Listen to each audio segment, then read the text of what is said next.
Am I the asshole for not paying any child support?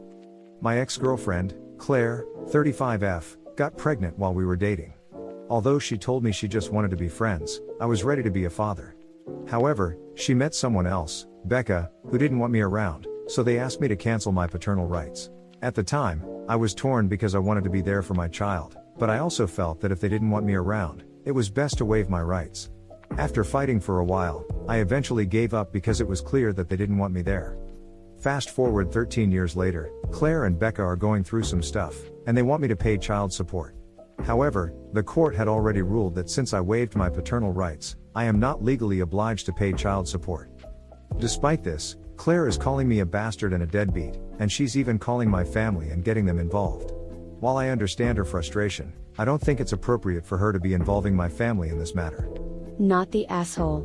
They didn't want you to be a dad, so you aren't a dad. They're only regretting their decision now because they need money. If you consider helping out financially, you need to insist that you also be allowed to have a relationship with your kid with no secrets about why you haven't been around.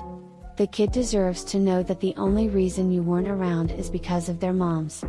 Not the asshole. When I read the title I was very ready to say you're the but in this situation you're right. You tried to be involved and they shut you down. They can't come after you 13 years later for money. Not the asshole. So they only want you to be a dad when it's convenient to them. But yet they kicked you out of your child life. Block them and get your family to block them. Not the asshole.